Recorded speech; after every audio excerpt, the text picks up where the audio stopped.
like eggs, elevate my blood cholesterol readings. True or false? So if I eat a bunch of cholesterol-rich foods, lots of eggs, all that kind of stuff, my cholesterol reading will likely go up. True. True or false? Well, it depends on the ratio in which you're eating other things. Yeah, doesn't it? it is a good question. But if we just say, hey, I had a month where I ate tons of cholesterol-rich Sorry. foods, and then I had a month where I didn't, right? Cholesterol-rich foods don't change your blood cholesterol reading. Okay, they don't. There's nothing that's ever shown that they do. In fact, you can actually sometimes see the opposite, because if you get a really good cholesterol-rich food, like a good egg, like we were talking about, you actually see them come down. Why? Because you're more anti-inflamed. What's cholesterol's job, guys? One of cholesterol's jobs? Yes, and to be able to be at the first site of repair of inflammation. So if you get inflamed, your cholesterol is going to go up. Okay? Whether it's trauma or whether it's just you're just doing some pretty bad lifestyle things. You're getting inflamed. Cholesterol is going to go and try to repair it. That's why it's there. It's almost like we blame cholesterol for heart disease. It's almost like blaming cops for crime. You go to the site of a crime scene and you go, God, there's always cops here. These guys must be the reason. And the same thing is happening. You go and find these people that are inflamed. They have heart disease. Cholesterol's always there. Well, why is it always there? It's trying to repair. It's trying to help out and do its job, but it keeps getting kind of no help from anybody else. And so our cholesterol can go up. Cholesterol is not directly correlated to heart disease and stroke. You can go and look. There's a great book that goes through every single piece of literature ever written on cholesterol. It's called The Cholesterol Myth. And it's starting to come out in the news today. You're seeing heart surgeons all the time talk about it. And they're going, hey, we're giving these people all these cholesterol-lowering drugs. We're not making any dent in heart disease. Nothing's changing. And they know that. But we are causing a lot of other problems by taking these statin drugs. Just, again, let's just go through this from a common sense perspective. Logically walk through it. People who have heart disease, are they usually in good shape or not the best physical shape, exercise-wise? Most of them are in not so good shape, right? I get it. There's that group that over-exercises and gets the heart disease. Ken Cooper talked about those guys doing the Ironman triathlons and that kind of stuff. Their hearts are blown up, right? Because they overtaxed them. But that's not the average American. So the average American is not in that great of physical shape. And so one of the ways that they knew to help reduce heart disease was to get in a little bit better shape, right? One of the things that cholesterol medications do is that they poison muscle cells, okay? And they poison them on everybody, but just not everybody feels the symptoms. A lot of people will get really bad muscle pain from it. But you know who the people are that report the muscle pain problems? It's the people that try to exercise. People that try and exercise with a purpose that are on cholesterol meds are the highest reporters of pain. Well, why? Because they're trying to use their muscles really hard, but the statin drug is irritating their muscle cells, right? This is kind of interesting because you're trying to reduce heart disease with this so-called pill, but you're making it harder for people to exercise because there's an adverse reaction, which is myofibril poisoning. So you know what they call it. The other thing is liver. But take this one too. If George Carlin was around, he'd be talking about this one too. When you look at cholesterol drugs as they've increased over time, do you know, guys, I'm going to ask you this one, guys, do you know what other drug has paralleled and gone exactly along with them? There it is. Why? Anybody know why? That would be happy. Why would there be Going for that 4 hours. why would there be commercials for ED and Viagra all the time? Any idea? Your love muscles can Blood be rush. poisoned. Yeah, the muscle got poisoned. The cholesterol, you know what cholesterol is? It's the backbone for what they call your steroid hormones, right? So it's a backbone for making testosterone, as well as some other steroid hormones. Well, if you can't make testosterone quite as well, you've reduced it, you may start to have problems there. The other thing that they have problems with is this muscle building. A lot of men complain, they say, geez, I'm in there working out, but I can't seem to change my muscle to fat ratio. Well, it's because their human growth hormone and their testosterone levels are in the dump. one of the potential reasons for that is because if you don't have enough cholesterol is being used for other things, and now you sacrifice and you don't make as much of your steroid hormones. It's a big deal, guys. A lot of the drugs that are out there now is everybody's got low T, right? And so they're using creams and gels and all that kind of stuff. But it's just basic physiology. Now if you throw that person into a sitting environment, because they sit all the time, and now they got some low back issues, your low back nerves go also to your prostate, they go to your sex hormones and sex glands and all that. Now all of a sudden you can't get quite as good a nerve and blood flow because your low back's a mess because you've been sitting all the time, taking a few statins so your steroid hormones are down just a little bit. It could influence it, right? And I don't think it's very much a surprise at all that you've seen that direct correlation between the two. Taking all the chairs out of my house. What's that? Taking all the chairs out of my house. Yeah. It's just a different way of looking at it, I think. You're not allowed to sit down. A different way of looking at it. Okay, what's this?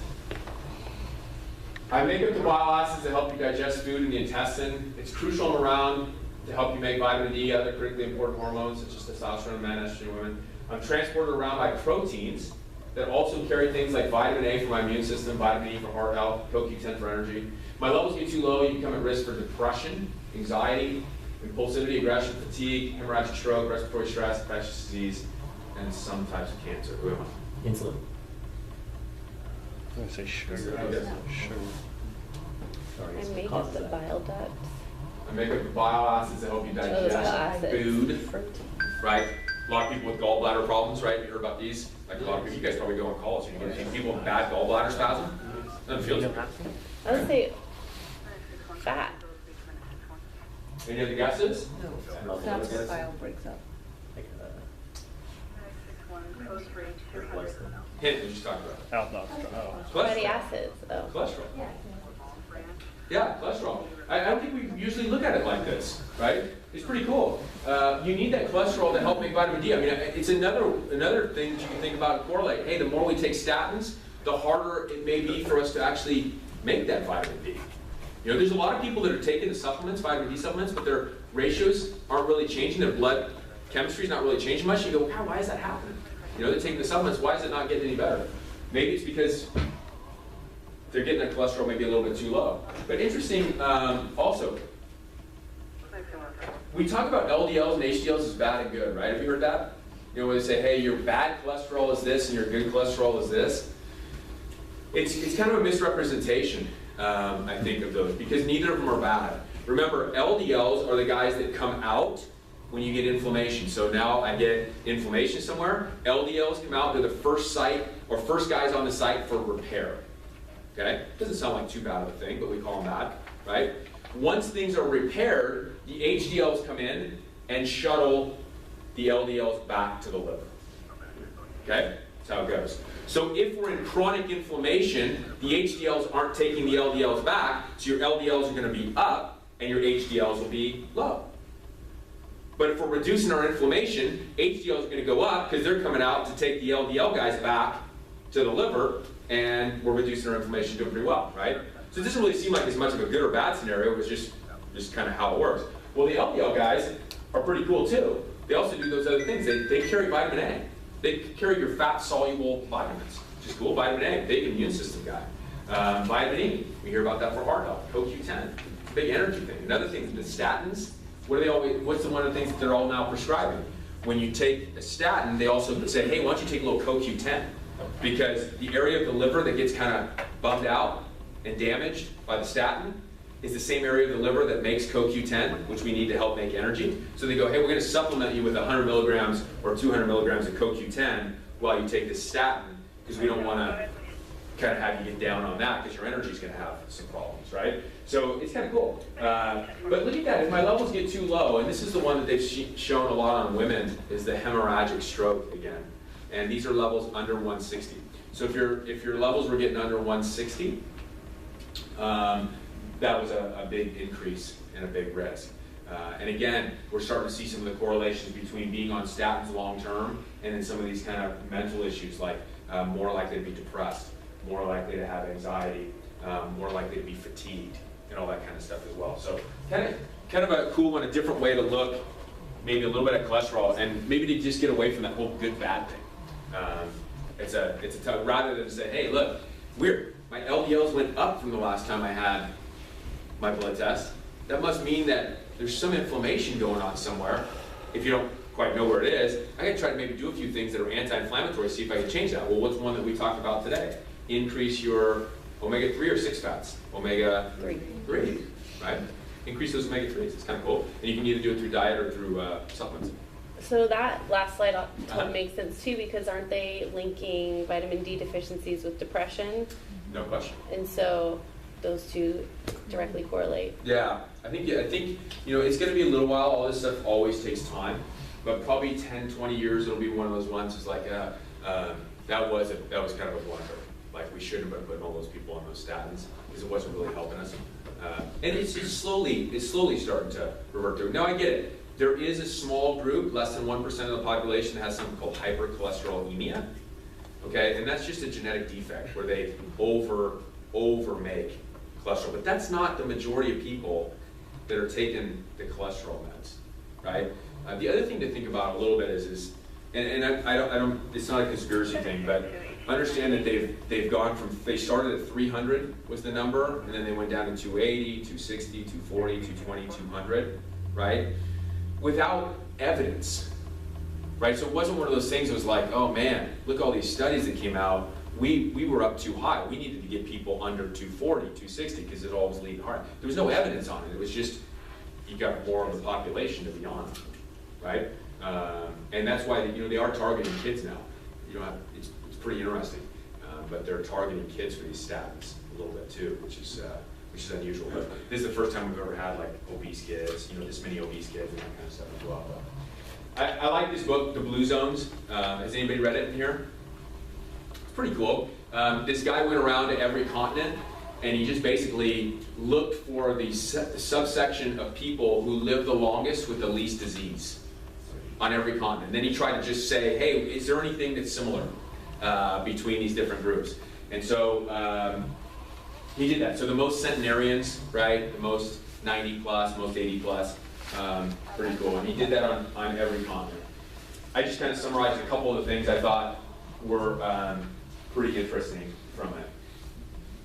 On every continent, something that was similar is that people were not on prescription medications chronically.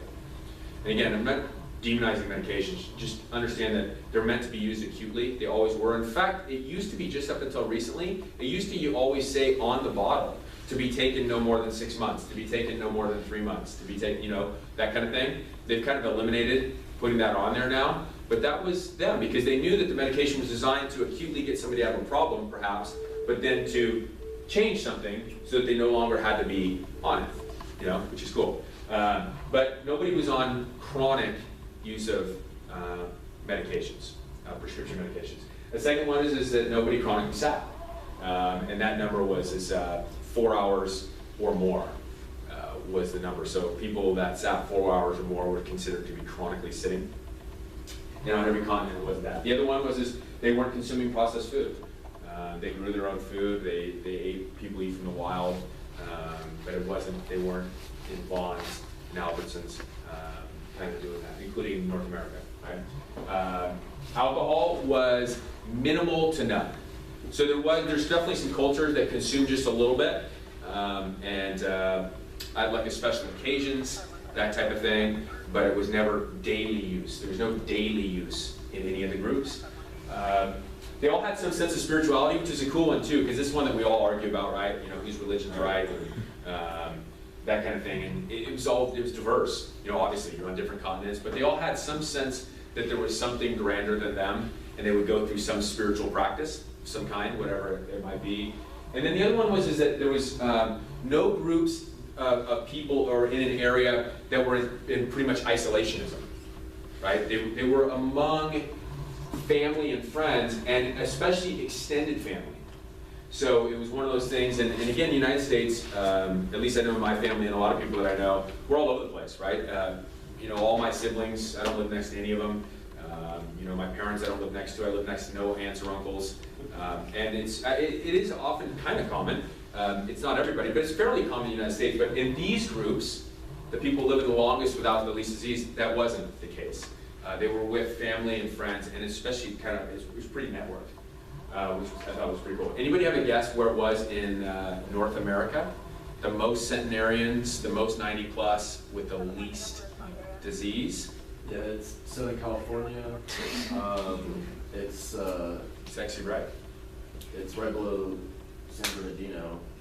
God, what's that place called? We always always take Hill? LPs there. Loma Linda. Loma Linda. Yeah.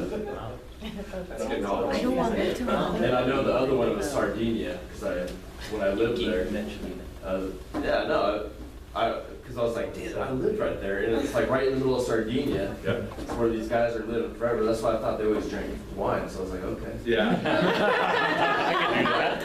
And more sunshine. Yeah, again, remember, it's not daily usage. There's difference. But Loma Linda, do you know who's down there? Why it's Loma Linda? Any sense what groups of people live down there? Seventh Day. Yeah, Seventh-day Adventists, and then Amish, right? Seventh-day Adventists and Amish. So they fit, right? Family and friends, super network, spirituality, minimal to no alcohol. If they do have it, they make it themselves. No processed food. They don't sit. They're not taking meds. Pretty wild. There was a guy down there in Loma Linda, I can't remember how old he was. I want to say 98, but it might have been 92, that was still a practicing surgeon. Yeah. Like, is that wild? It's awesome. Yeah, it's wild, but pretty cool. And you look at it and you're like, that guy's not 92. But he was 92, still practicing surgeon, still active, still keeping it going. But I think, again, if anything comes out of this is don't get married to any one idea. But again, look at some of these things that may enhance the probability that we do well. And I think that, as I said at the beginning, World Health Organization telling us that we're spending our money on lifestyle-related conditions, it just means that, hey, look, we just got to look for the lifestyle that maximizes us. It's kind of, it's going to sound weird, but I felt like I was having like a spiritual experience and it wasn't because I was consuming what most were, but at the Jimmy Buffett concert last Thursday. Santa Barbara Bowl, yeah, it's brilliant. But Jimmy Buffett talks about it a lot, right? And a lot of his music is he's talking about, what are you doing in your life? What kind of feeds your soul a little bit? And he kind of figured it out as he was kind of running through and going, man, I feel like I'm going with the herd, but it's not really feeding my soul. And he kind of finds his soul in music and then in the ocean, right? Sailing, fishing, and surfing. And he kind of challenges, I find it to be such an odd thing because he's challenging his listeners to that, at least he's challenging me to it. Yeah, what are they doing? They're cranking back the bottle, right? And smoking the reefer. But it was a darn good time. And philosophically, I think it's something that you do have to ask yourself, and it's easy to get caught a little bit, especially in the United States in the rat race, of what's going on. We forget some of these basic probability things. It's kind of cool. You got a rare condition called good health. Frankly, we're not sure how to treat it. Kind of neat. There was have you guys seen the documentary Fat, Sick, and Nearly Dead? Mm-hmm. Pretty cool, right? You remember the point when the trucker goes in with the doctor, he's 420 pounds or whatever, they're doing his vitals and, getting his cholesterol, his blood pressures, all that kind of stuff. And then, I can't remember exactly the numbers, but it was like after a month, he comes back, 30 days, he lost, 30 pounds right off the bat. He starts juicing. But the doctor was a bit confused. If you listen to her, he kept going, this is okay. She's like, I think this is okay to do. I mean, it seems reasonable. It seems like you're doing better, right? But it was kind of strange because his whole goal was I got to get off the meds, right? And his real whole goal was to change his spirit, right? He had a bad relationship with his wife, wasn't being a good father, didn't have too many good relationships. He knew that it revolved a lot around his health. And so it's kind of neat, towards the end, to me it was a tearjerker. It's like he's out throwing a ball with his kid. The guy could barely stand up and walk. But what he did was he changed. But he was going towards good health, but it was a little confusing because it's like, whoa, what's this guy doing? He's just juicing. And look at that, his cholesterol is actually regulating. He's not as inflamed anymore. His blood pressure is coming down. He's dropping weight. Seems like he's mentally better too. It seems like it's an okay thing to do. I see this lady who's 72. She's all over the place, and she went into her medical doctor the other day, and it was the same scenario. he walks in, or she walks in, and he looks at her and goes, "Sissy, you're not taking any meds. Is that true?"